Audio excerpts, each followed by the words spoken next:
Priyanka ji Canada से। राधे राधे गुरुजी, आपके चरणों में दंडवत प्रणाम। गुरुजी, श्री जी की कृपा से 1 साल हो गया जब से हम दोनों पति पत्नी आपको पूरा दिन जब भी थोड़ा भी समय मिलता है रोज सुनते हैं। तब से हमारी जिंदगी ही बदल गई। हमने मांस मदिरा सब कुछ छोड़ दिया। गुरुदेव, मेरा मन मुझे बहुत आनंद देता है जब श्री जी की कृपा से हम गरीबों और जरूरतमंद लोगों की सहायता करते हैं। तो क्या गुरुजी सिर्फ दिल से लोगों की मदद करने से भगवत प्राप्ति हो जाएगी? हो जाएगी, लेकिन उनमें भगवत भावना, अपने में कर्ता भाव नहीं कि मैं बहुत धनवान हूं, मैं सुखी हूं, तो मैं इन गरीबों बेचारों को देता हूं। इससे पुण्य कर्म बनेगा, भगवत प्राप्ति नहीं होगी। इसी में वो मेरे भगवान कितने कृपालु हैं, इन रूपों में आकर मुझे सेवा दे रहे हैं। पक्का भगवत प्राप्ति हो जाएगी, पक्का भगवत प्राप्ति हो जाएगी। देखो, हम बंधे किसमें हैं समझना है, स्वसुख वांछा में। प्राणों का पोषण, देह का पोषण, इंद्रियों का पोषण और मन के अनुसार विचरण संसार के भोगों में, यही बंधन है, यही बंधन है। जब हम प्राप्त सुख सुविधा का भगवत भाव से दूसरों को समर्पित करते, तो दीयम वस्तु गोविंदम तुभ्यमेव समर्पय, आपकी दी हुई वस्तु आपको समर्पित है, इससे भगवत प्राप्ति होती है। अपनी वस्तु जब हम दूसरे को देते हैं तो उससे पुण्य होता है, वो कई गुना बढ़ के मिलेगा। 100 की जगह आपको 10,000 मिल सकता है, लेकिन भगवत प्राप्ति नहीं हो सकती, वो शुभ कर्म बना। लेकिन भगवत प्राप्ति के लिए भगवत भाव आवश्यक है। जैसे माता पिता की सेवा, परिवार की सेवा, सब आ सकते हैं उसी में, इससे थोड़ी भगवत प्राप्ति होती है। उनमें भगवत भावना करके फिर उनकी सेवा करना, तब भगवत प्राप्ति। अच्युत भावना विहीन शुभ कर्म हो सकता है, वो भगवत प्राप्ति करने में समर्थ नहीं। अर्थात भगवत भावना विहीन कर्म वो शुभ कर्म हो सकता है, लेकिन वो भगवत प्राप्ति कराने में समर्थ नहीं। भगवत भावना युक्त एक छोटा सा भी कर्म आपको अध्यात्म में ऊंचे पहुंचा देगा। तत्सुख भावना, सुख देवे को चावचित, सबको सुख पहुंचे, मन से, वचन से, कर्म से। जो हमारे सामने आ गया है, वो मेरा भगवान बीमार का रूप लेके आ सकता है, भिक्षुक का रूप लेके आ सकता है, किसी पशु पक्षी के रूप में सेवा मिल सकती है। उसमें हम पहले भगवत भावना करें, मेरे प्रभु मुझे दिखाई तो आप नहीं दे रहे, ढांचा तो पशु का दिखाई दे रहा है, पर अंदर आप हो, सेवा लेने के लिए आए, बड़े कृपाल हो, फिर सेवा करो। आपकी वो सेवा भगवान की प्राप्ति, वो शुभ कर्म नहीं बना, वो सेवा बनी। सेवा से भगवान की प्राप्ति हो जाती है। देखो, सेवा धर्म से ही जटायु जी की जो परम गति हुई, बड़ी बंदनी हुई। उन्होंने जानकी जी की रक्षा के लिए अपने प्राणों का मोह त्याग करके बड़ा बलि समर्थ रावण से युद्ध किया, और बड़ी शरीर की दुर्दशा उसने कर दी, चंद्रहास के द्वारा काट कर पंख और बहुत घायल कर दिया। तो रघुनाथ जी के हाथों में प्राण त्यागता है, और हरि रूप धारण करके भगवत पार्षद रूप, वो भगवान के धाम। सेवा से सीधे भगवत प्राप्ति है, लेकिन बस भावना है, भगवत भाव। अगर भगवत भाव नहीं तो वो शुभ कर्म हो सकता है, वो शुभ कर्म समर्थ नहीं होता। शुभ और अशुभ कर्म, अशुभ कर्म लोहे की जंजीर, शुभ कर्म सोने की जंजीर, बंधन दोनों से प्राप्त होता है। शुभ कर्म भी क्षीण होता है, अशुभ कर्म भी क्षीण होता है, लेकिन सेवा नहीं। सेवा सीधे भगवत प्राप्ति का हेतु होती है। तो अगर हम कहीं ऐसा अभिमान करके करें कि हम धनी हैं, हम बड़े दयालु हैं, हम दाता हैं, तो फिर बात नहीं बनेगी। भगवान कहते हैं अद्वैष्टा सर्वभूतानां मैत्रा करुण एव च, करुणा करो पर निर्ममो निरहंकारा, ममता रहित होकर, अहंकार रहित होकर, ये भगवत प्राप्ति का स्वरूप है। हम जिसकी सेवा कर रहे हैं उससे ममता नहीं है, उसमें भगवान का भाव है। और हमारे अंदर ये अहंकार नहीं आना चाहिए कि मैंने इतना दिया। नहीं नहीं, आपकी वस्तु आपको समर्पित है, और वो किसी से बताना नहीं चाहिए, छपाना नहीं चाहिए, वो छिपाना चाहिए। वो भगवत प्राप्ति का हेतु बनता है। आजकल हम अगर थोड़ी सी भी सेवा करते हैं तो टीवी में अगर एडवर्टाइज बन जाए तो बहुत ही खुशी हो जाएंगे। किसको दिखा रहे हो भाई? ये भगवत प्राप्ति की साधना है क्या? विचार करो। अगर हम थोड़ी भी साधना करते हैं तो टीवी पे आ जाएगी, वो समाचार में आ जाएगी, वो पत्रों में छपने लगेगी। मुझे लगता है कि अपने ईश को प्राप्त करने के लिए ये बहिर्मुख वृत्ति कहीं बाधक न बन जाए, कहीं सम्मान प्रियता ना आ जाए, कहीं लोकप्रियता न जागृत हो जाए। अगर लोकप्रियता और समाज प्रियता अभी अहम नष्ट नहीं हुआ और जागृत हो गई तो भगवत साक्षात्कार नहीं होगा। भगवत साक्षात्कार हो गई तो लोकप्रियता होती नहीं है। सबसे प्रेम होता है भगवत भाव से। जड़ चेतन जग जीव जत सकल राम में जान, अब सबसे भगवत भाव से मिल रहा है। हमें अपनी साधना का कभी भी प्रकाश तब तक नहीं करना चाहिए जब तक साध्य वस्तु मिल ना जाए। आज हम लोगों से बड़ी भूल हो जाती है। जहां साध्य वस्तु मिलने के लिए थी, वहां साध्य हो जाती प्रशंसा। और आप समझो भगवत प्राप्ति के मार्ग में सम्मानम कलयाति घोर गरलम नीचापमानम सुधा श्री राधा मुरलीधरो भज सके वृंदावन माते। ऐसे ऐसे महापुरुष ऐसे ऐसे कष्ट सहे। कोई उनके शिष्यों ने जीवनी लिखी, तब किसी किसी को पता चला, नहीं जीवन भर कोई जान पाया क्या? तब वो सिद्ध हो गए, प्रभु उनकी गोद में खेलने लगे, या आत्म तत्व को जान गए, अपने स्वरूप में स्थित हो गए। आज हम लोग बड़ी गलती कर बैठते हैं। थोड़ी सी साधना बनती है जो भगवान की प्रसन्नता के लिए या स्वरूप बोध के लिए, हम उसे देहाभिमान पुष्ट करने के प्रयोग में रख देते हैं। मतलब अंतर की बात है। यहाँ केवल अध्यात्म चर्चा भगवत प्राप्ति के लिए होती है। आपने जो व्रत लिया, जो अनुष्ठान लिया, किसको दिखाना चाहते हो? क्या भगवान सर्वज्ञ नहीं है? क्या आप भगवान के लिए नहीं कर रहे हो? तो ये छिपाने की वस्तु होती है।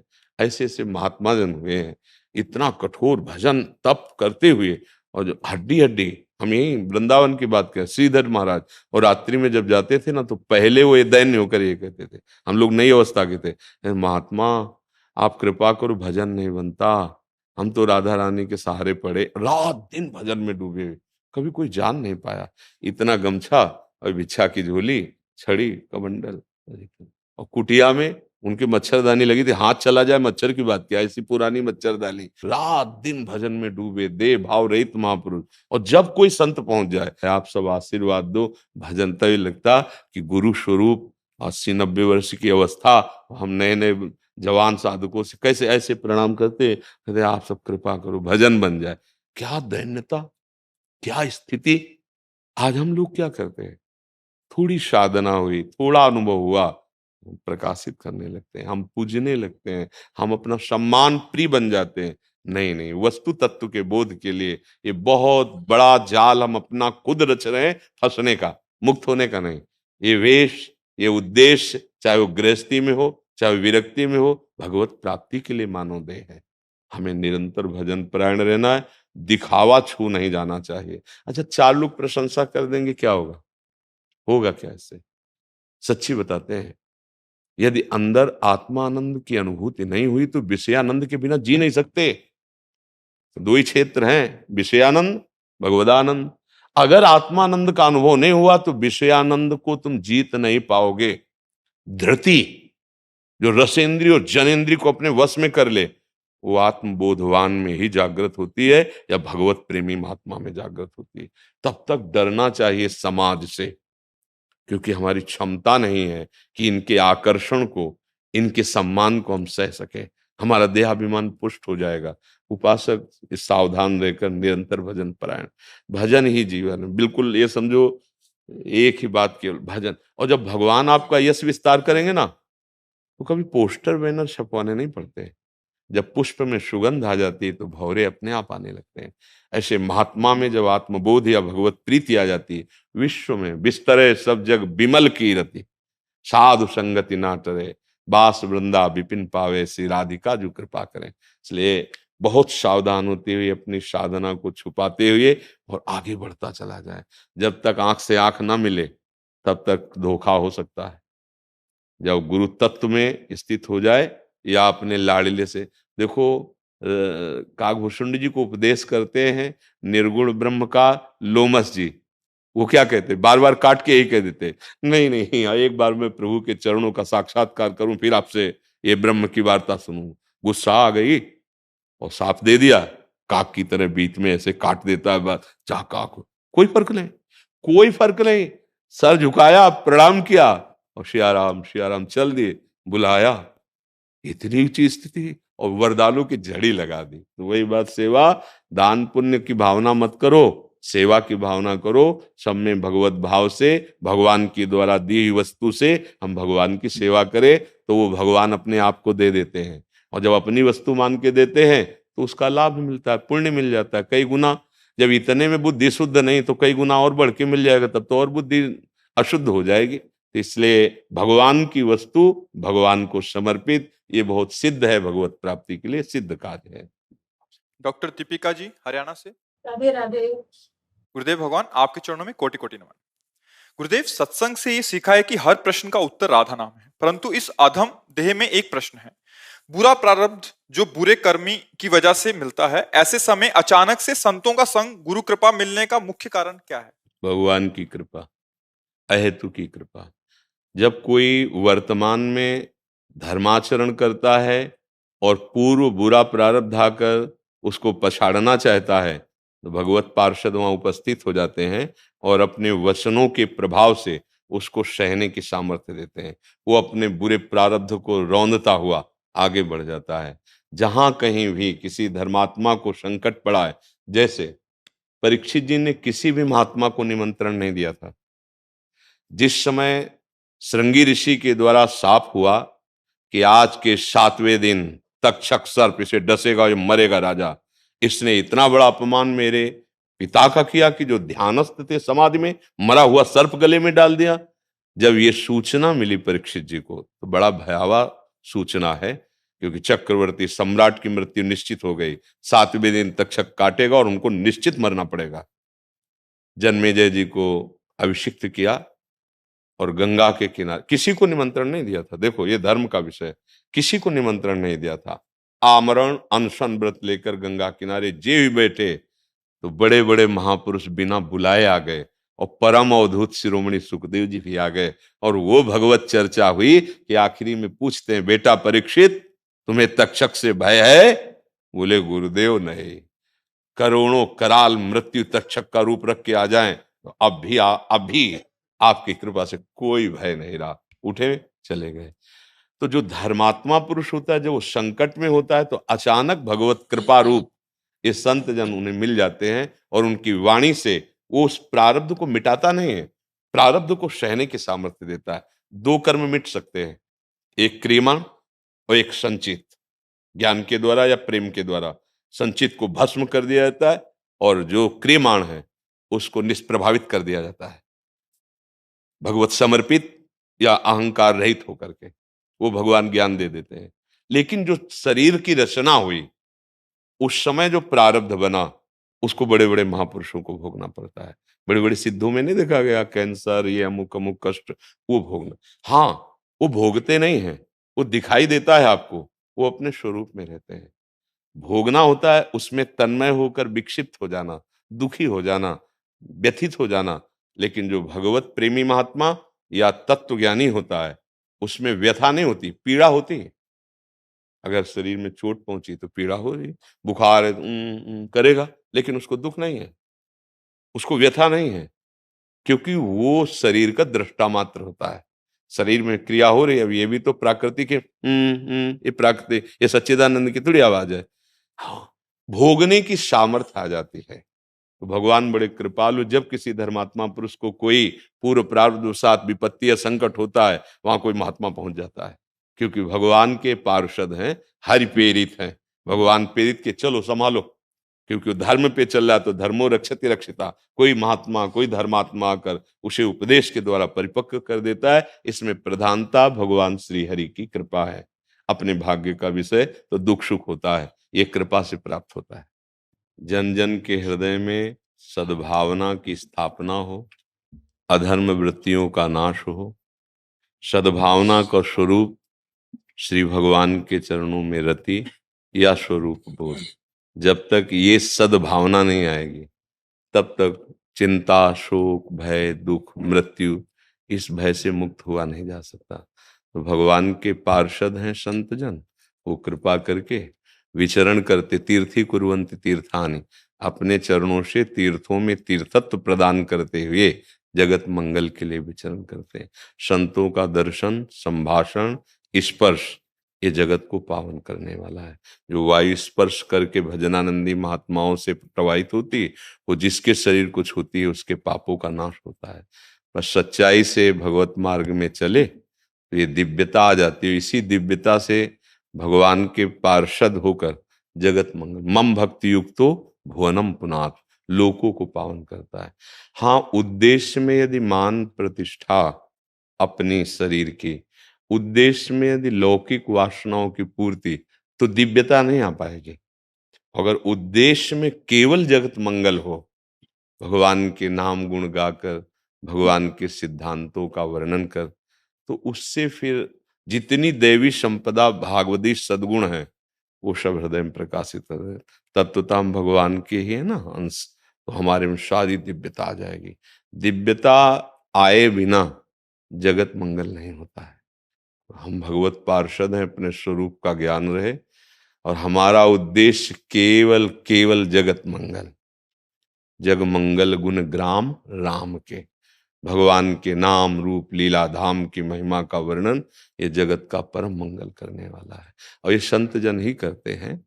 जो देहाभिमानी जन है वो संतों की चाल को नहीं समझते हैं। वो डांटें या दुलार करें, दोनों में परम मंगल ही होता है। भगवान की विशुद्ध कृपा है कि अभी भगवान के पार्षद जन विराजमान हैं, धर्म के लिए अपने जीवन को अर्पित किए हुए हैं। जो वासना में स्थित हैं वो लोग इस बात को नहीं जानते हैं, पर संतों का उद्देश्य ही केवल होता जगत मंगल। वो अपने को तपा कर, अपने को कष्ट में स्थित रख करके दूसरों के कष्टों का नाश करते हैं, दूसरों को सुख प्रदान करते हैं। बड़ा पावन स्वरूप संतों का, इसलिए भगवान ने सातवीं भक्ति का स्वरूप जब सबरी जी के सामने वर्णन कर रहे हैं तो कह रहे सातो सम मोहिमय जग देखा, पर मोते अधिक संत कर लेखा। भगवान ने बड़ी बात कह दी कि मेरे से भी अधिक मेरे संतों को देखो। क्यों कही भगवान ने? क्या संत में ऐसी क्या बात है कि वो भगवान से बढ़कर हो गया? भगवान तो अद्वितीय हैं, अप्रमेय हैं, अच्युत हैं। ये बात हुई कि भगवान सबके हृदय में विराजमान है, पर जीव दुख से मुक्त नहीं हो पाया। सबके हृदय अछत विकारी, पर सकल जीव जग दीन दुखारी। और वही भगवान के भक्त का सानिध्य मिला तो ना भगवान चुप बैठ पाए, उनको प्रकाशित होना पड़ा, और जितने दुख द्वंद हैं वो सब मिट गए। बिना प्रयास होई भव भंगा, बड़े भाग पाइप सत्संगा। इसलिए मोरे मन प्रभु अस विश्वासा, राम ते अधिक राम कर दासा। ये भगवान के पार्षद जन आप जन संपूर्ण लोक को पावन करने की सामर्थ्य रखते हैं। बस निरंतर अपने स्वरूप में और अपने लक्ष्य में, हम कौन हैं और हमारा कार्य क्या है, बस इतना अगर हमें ज्ञान रहे और माया वाटिका में भूल न जाएं। माया वाटिका मनोरंजन के लिए विश्राम स्थली देती है। थक गए हो, थोड़ा मनोरंजन कर लो, पर नहीं, राम काज कीन्हे बिनु मोहि कहाँ बिसरि। हनुमान जी महाराज, मैनाक से कहा ठीक है आपका आदर, जब तक भगवत कार्य नहीं हो जाता तब तक विश्राम नाम की चीज नहीं। अब गोस्वामी जी का कार्य पूरा हो गया तो कह रहे ना, जाकी कृपा लवलेश ते मति मंद तुलसी दास हो, पायो परम विश्राम राम समान प्रभु नाय। यहां पहुंचना है, परम विश्राम। कोई चाह नहीं, कोई अब कर्तव्य नहीं बचा, कोई जानकारी नहीं। जिसके जान लेने के बाद अब कोई जानकारी की जरूरत नहीं, जिसके प्राप्त करने के बाद अब कोई लाभ की जरूरत नहीं। वो स्थिति भगवत पार्षदों के हृदय में स्वयं प्रकाशित होती है, जो सच्चाई से चला जाए। ये सत्य का मार्ग, सदमार्ग कहा जाता है। बस हम टूटने ना पावे। माया के पार्षद अपने सहायकों के सहित हमें तोड़ने की कोशिश करेंगे, हम टूटने ना पावे। हम इस बात के लिए कभी ललचाए ना कि हमारे प्रभु के नाम से बढ़कर भी कुछ है क्या। अगर किसी व्यक्ति वस्तु स्थान के संयोग से भगवत विस्मरण हो जाता है तो हमने प्रभु को लघु कर दिया और उसको श्रेष्ठ मान लिया। बस यही धोखा हमको पश्चाताप कराएगा। और अगर त्रिभुवन की राजलक्ष्मी देने पर भी आधे पल के लिए अपने प्रभु का विस्मरण न करे, वो महाभागवत विश्राम को प्राप्त हो जाता है।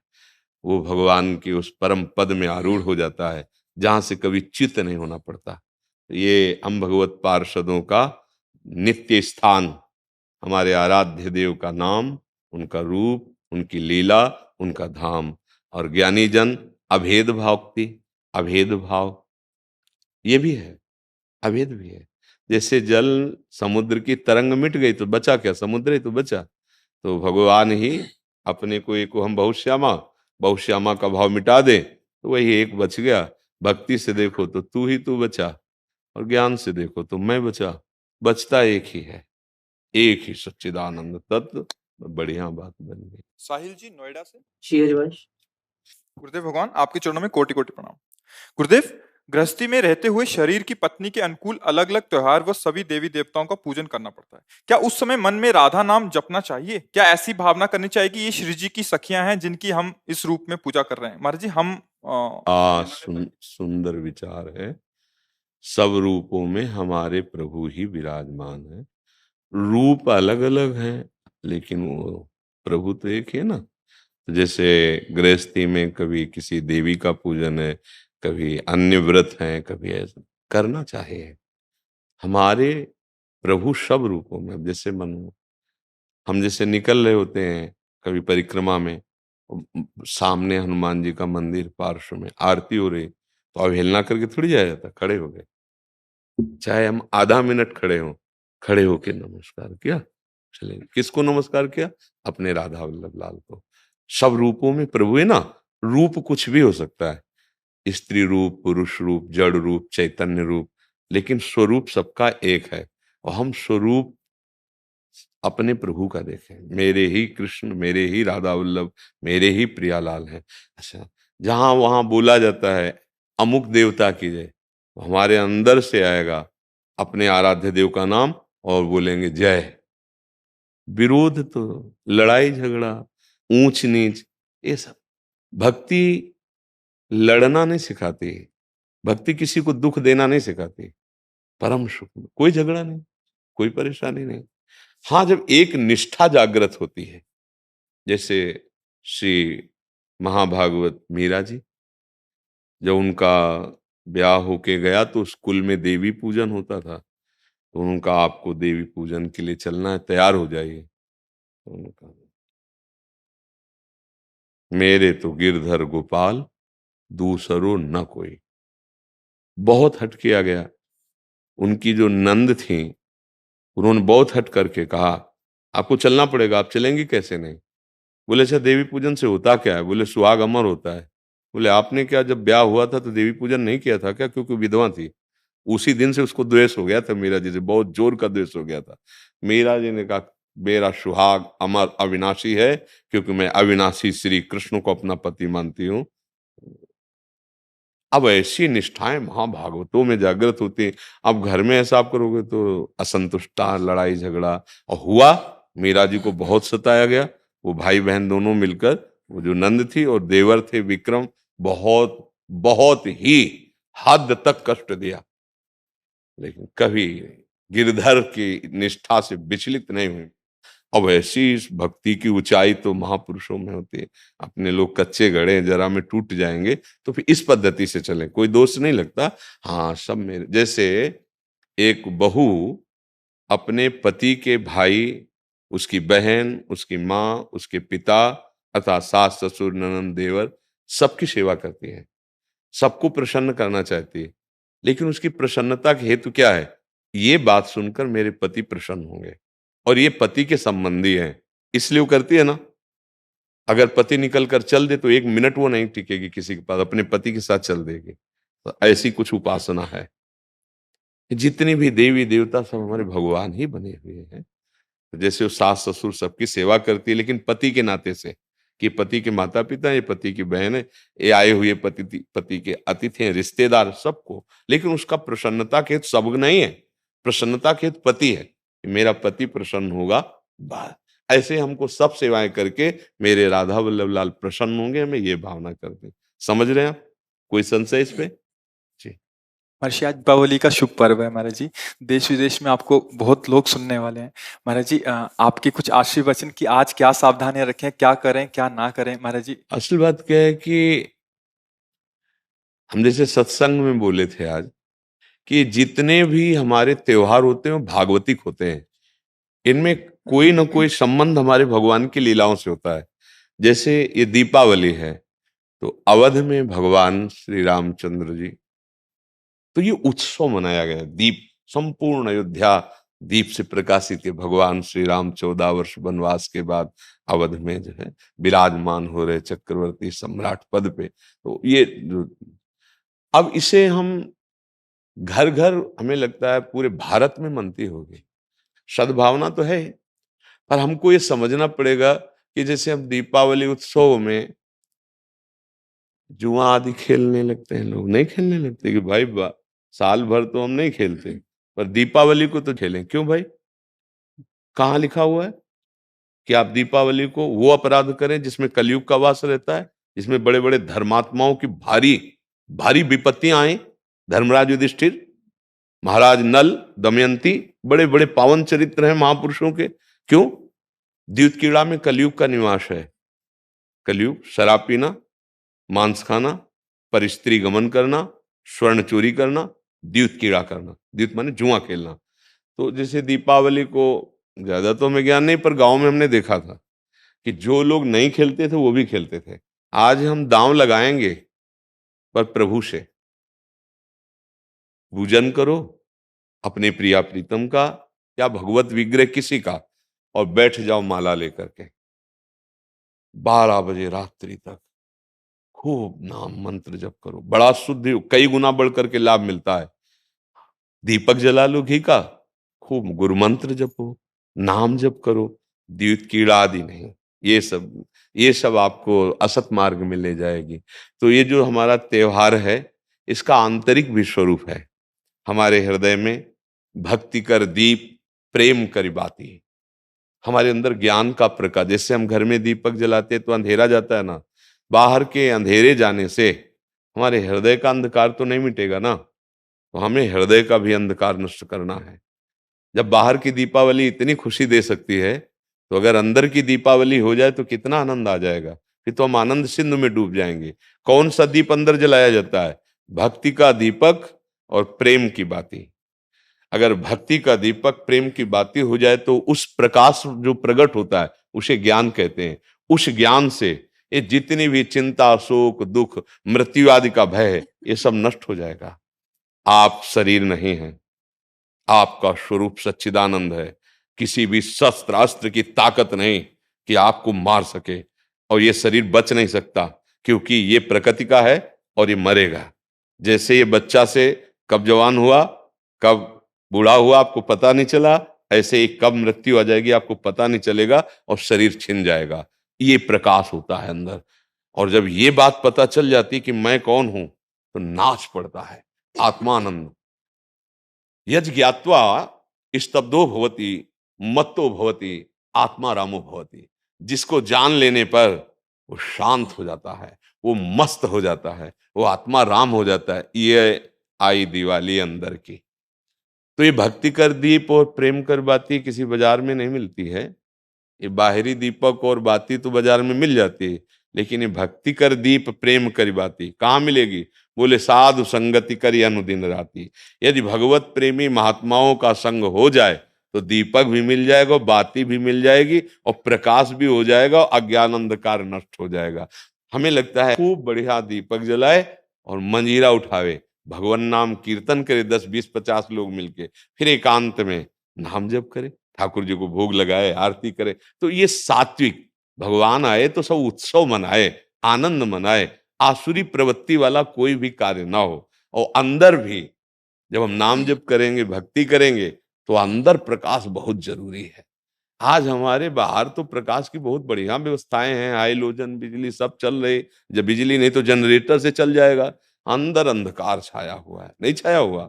इस अंधकार में जब तक दीपावली नहीं होगी, तब तक वास्तविक आनंद का अनुभव नहीं होगा। और यहाँ आनंद, जैसे हम देखो अंधकार में क्या, रस्सी को सांप समझ रहे हैं, भयभीत हो रहे हैं। शरीर में इतनी आसक्ति कि मैंने मान लिया मैं स्त्री हूं, मैं मान लिया मैंने पुरुष हूं। नहीं है तू, ये तेरी पोशाक है। और जितने भी दुख हैं सब इसी में आते हैं। तू काहे को इसको पकड़े हुए है? तू अपने स्वरूप को देख, तू अलग है। अब ये बात समझने के लिए साधन चाहिए। अब तुम गंदे आचरण करते हो, गंदा चिंतन करते हो, कैसे तुम अपने स्वरूप को जानोगे? तो यही ज्ञान प्रकाश, यही ज्ञान हो जाए कि मैं भगवान का अंश हूं, जैसे भगवान कहते हैं ममैवांशो, और भगवत प्राप्ति करना मेरा परम धर्म है। अब आनंदमय गृहस्थी में महात्मा हो जाओगे। इतना आनंद रहता है उसको जो भगवत प्राप्त है, जो भगवान के चिंतन में, भारी से भारी दुख उसे कहीं भी विचलित नहीं कर सकता। आएगा दुख, बचो। दुख आने के पहले जहां दुख का प्रहार होना है, उससे अलग हो जाओ। बिल्कुल आप अलग हैं। जैसे मेरी टेबल, मेरा हाथ, तो मैं हाथ तो नहीं हूं ना। ऊपर पूरे मेरा शरीर, खुद आप बोल रहे हैं मैं शरीर, ऐसा तो नहीं कोई कहता। मेरा शरीर मतलब ये मैं नहीं हूं। ठीक, अंदर चलते हैं। मेरा मन, मेरी बुद्धि, मैं तो नहीं बोला। फिर और अंदर चलते हैं, कारण शरीर, वो स्वभाव का आ जाता है। बोले मेरा स्वभाव ऐसा नहीं है। आप इस अलग को अपने में धर लिए, अब दुर्गति हो रही। मैं धनी, मैं निर्धन, ये प्रपंच छा गया। बस इसी दीपावली में ये देख लो प्रकाश में कि तुम ये नहीं हो जो तुम दुख पा रहे हो। तुम दुख, कोई भी दुख तुम्हें छू नहीं सकता। आनंद सिंधु का बच्चा आनंद सिंधु है। ईश्वर अंश जीव अविनाशी, चेतन अमल, सहज सुख राशि। मुझे तो लगती यही दीपावली हमारे हृदय में भी जलनी चाहिए। बाहर सावधानी पूर्वक नाम जप करें, अच्छे भोग प्रभु को लगावें। ये उद्दंडता वाले कार्य, जुआ खेलना, ये सब ऐसे कार्य ना करें। और अंदर की दीपावली जलाने की भी एक बार कोशिश करें। अगर जल गई तो जन्म मृत्यु रूपी भय से मुक्त हो जाओगे। और ये शरीर केवल इसीलिए मिला है, नहीं तो भटकना ही भटकना है हमारी। महर्षि, एक विशेष पर्व पे आपने किसी को बोला था कि आज ये ऐसा पर्व है, आज से दृढ़ निश्चय करो कि आज से मैं ये व्यसन छोड़ दूंगा। तो महर्षि, आज बहुत सारे नए युवक भी आपसे जुड़े हैं महर्षि। तो महर्षि, आपकी तरफ से उनके लिए, क्योंकि उनको एक दृढ़ता चाहिए कि कोई तो एक बोले हमें कि आज से व्यसन नहीं करूंगा हाँ, मैं। हम तो प्राय हर एकांतिक के समापन में सबसे कहते हैं, ए भैया तुम आए हो, आज से तुम गलत आचरण न करो, शराब न पियो, माताओं बहनों की तरफ पाप दृष्टि से मत देखो। माता पिता को भगवत भाव से देखने के लिए बुद्धि शुद्ध चाहिए। जगत में अगर उन्नति प्राप्त करना है तो बुद्धि शुद्ध चाहिए। शराब पीना, मांस खाना, व्यभिचार करना, जुआ खेलना, चोरी, हिंसा, बड़े बड़े गंदे आचरण होते जा रहे हैं नई समाज के। और वो मोटरसाइकिल से बगल से निकले, कोई बहन मोबाइल से बात कर रही, ऐसा झटका कि नाक के बल गिर गए, मुंह के बल गिर गए। कितने का मोबाइल? जंजीर सोने की चैन कितने की होगी? 40,000, 50,000। पकड़ा, राक्षसी बुद्धि से खींचा, और वो तो मोटरसाइकिल में बैठा, ऐसा खींचा, वो कई तरह गिरती ये क्या हो गया? बुद्धि भ्रष्ट हो गई। हमें लगता है कि अगर हमारी बात आपके कान तक पहुंचे, जो तुम्हारी दुर्गति कराने वाली बात है, अगर इसको छोड़ दो तो हमें सुख मिलेगा कि हमारा भारत देश का समाज एक धार्मिक समाज, एक शांति प्रिय समाज और स्वयं परमानंद में डूबने वाला बन जाए। ये तुम्हें नशेबाजी, गंदे आचरण, बड़ा देखो ना क्या परिणाम होता है। मान लो 2-4 बार नहीं पकड़े गए आप, लेकिन जब पकड़े जाओगे तब तब ऐसी पिटाई होगी यहाँ, और आजीवन का। अगर छूट भी गए तो यहां से तुम भले छूट जाओ किसी प्रमाण देकर, लेकिन एक और न्यायालय है जहां राय पाई की चूक नहीं होती, कोई घूस नहीं चलती, वहां के न्यायालय से डरो पक्का। यहां तो मान लो आप इधर उधर करके प्रमाण दे के बच सकते हो या कुछ ले दे के, लेकिन एक न्यायालय जहां कुछ लेना देना नहीं है, किसी गवाही की जरूरत नहीं, वो स्वयं सर्व साक्षी हो। तो पाप कर्म का त्याग, गंदे व्यसन, गंदे आहार का त्याग, यही भारी उत्सव हो जाएगा। यही हम भेंट मांगते हैं। जब कोई एकांतिक में कभी भाव आता है तो ये कहते हैं आप सब ये गंदे आचरण यहाँ छोड़ जाओ, धाम है भगवान का। और जब मान लो ठीक कहा कि दिवाली का पर्व है तो कुछ न कुछ लेन देन भेंट होती है ना, भाई कोई परिजन आए, उनके खवाया खवाया पियाया कुछ। तो हमारी प्रियता यही है कि तुम सुखी रहो, तुम स्वस्थ रहो, तुम मुस्कुराओ, तुम आनंदित हो। कैसे? अच्छे आचरणों से, भगवान नाम जप से। अगर बुरे आचरण करोगे तो भाई तुम्हें रुपया शांति नहीं दे सकता। देखो, कोई वो चूक ना कर देना जो घर में, गांव में और समाज में आप ऐसे उठा के ना देख पाए। मात्र कुछ चंद रुपए के कारण जब हमारी बात बिगड़ जाती है तो हमारी पदवी और समाज की प्रियता सब नष्ट हो। एक गलती ने पूरा मिटिया मेट कर दिया।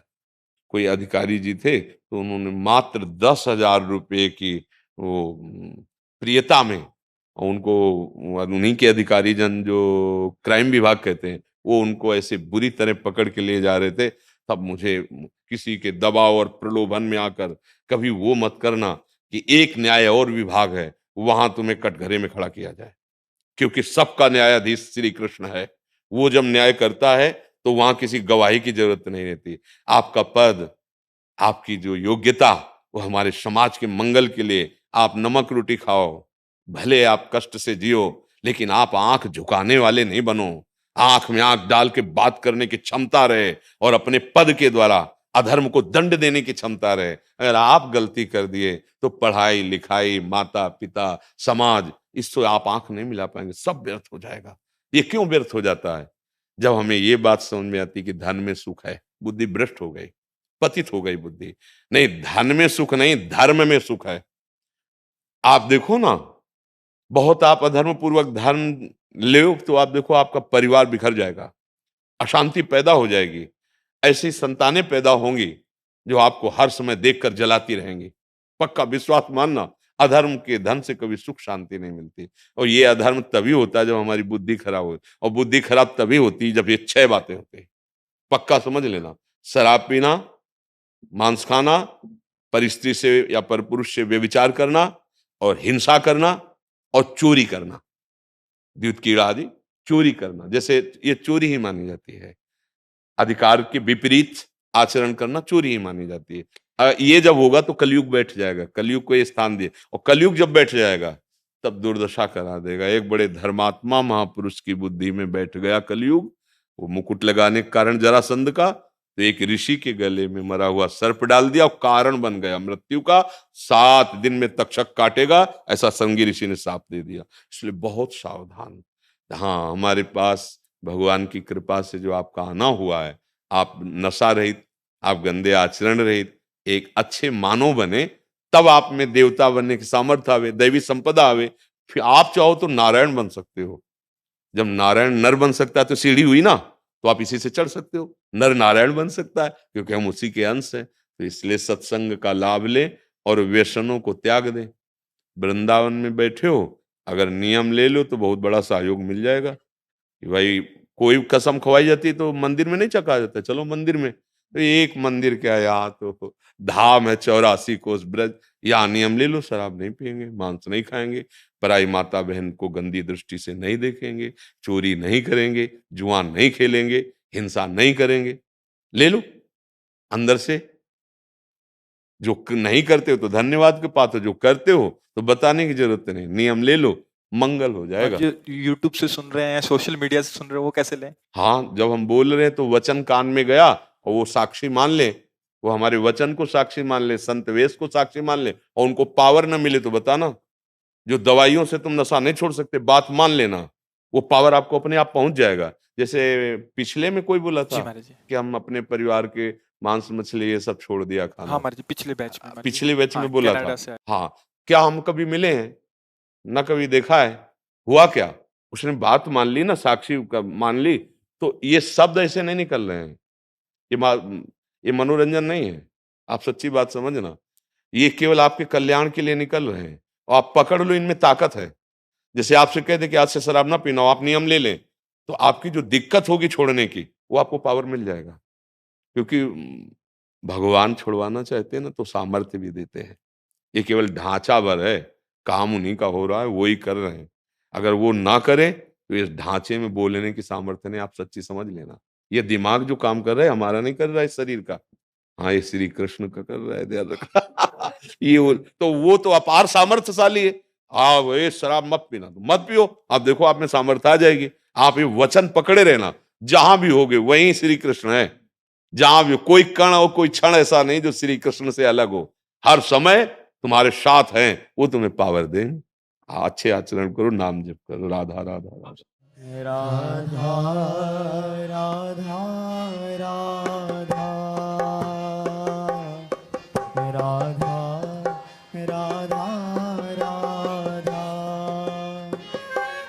राधा राधा राधा राधा राधा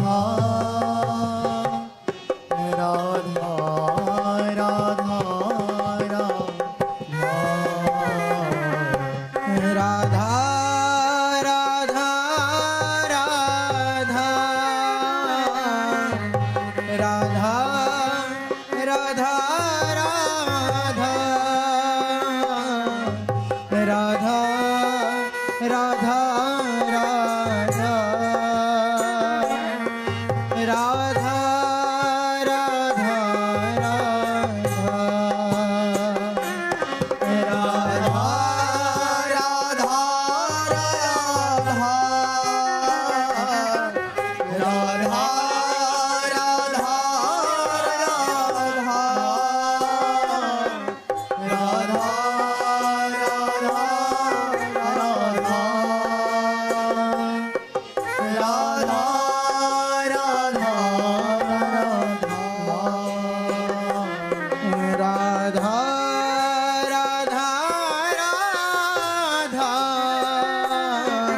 राधा खूब सुंदर। बस इनसे अनुराग करना है, प्रेम करना है, आसक्ति करनी है। जगत की आसक्ति बंधन कारक है और जगदीश की आसक्ति ही मोक्ष का कारण है। खूब नाम जप करो, जो भोग बनाओ पहले इनको पवाओ फिर पाओ। हर समय सोचती रहो आज कौन सी पोशाक पहनानी है, आज कौन सा आभूषण पहनाना है, आज कैसे पत्रावली करनी। तो ये सोच जो है ना, यही अखंड चिंतन में बदल जाता है। और फिर ये छवि या मूर्ति नहीं है, जब हर कण में है तो है ना। फिर अगर बहुत प्यार होने लगता है तो ये फिर स्वप्न में इशारा भी करने लगते कि आज हमको ये पहनाओ, आज हमको ये पवाओ, है ना। और जब तन्मयता हो जाती है तो ये बात भी करने लगते हैं। जैसी भावना करेंगे आप अगर मूर्ति की भावना करेंगे तो मूर्ति ही रहेंगे, और साक्षात प्रभु है तो साक्षात। और बहुत जोर का स्वरूप, बहुत जोर का स्वरूप, बहुत सुंदर।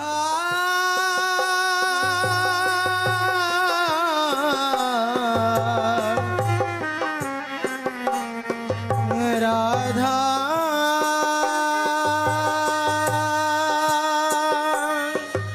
राधा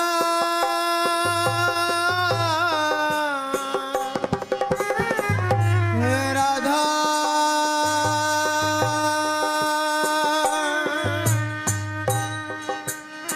श्री राधा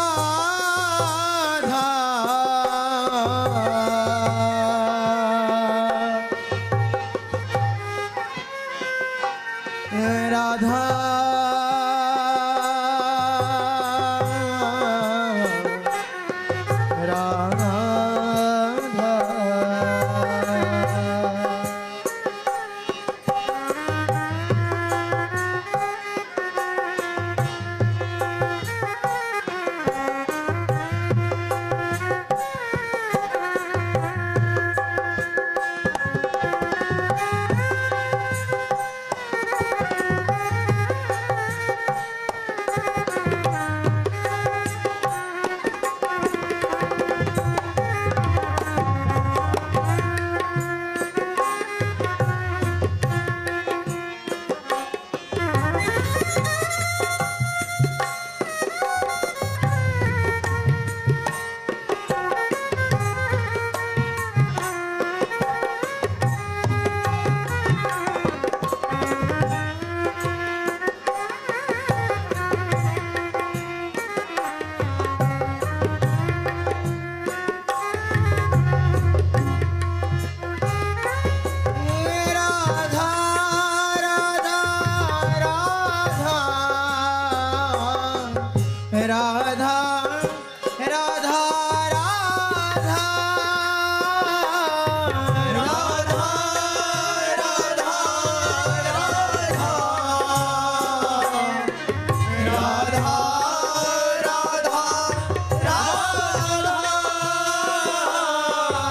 राधा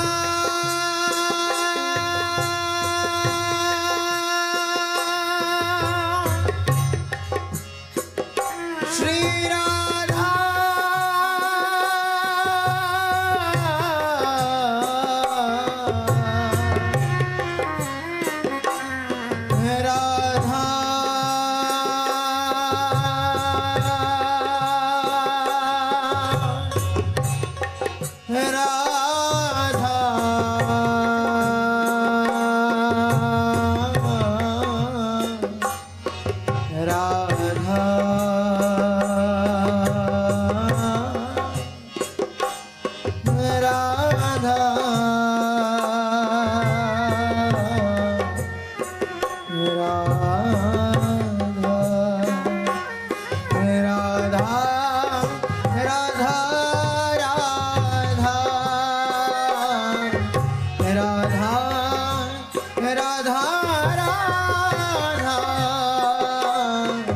राधा राधा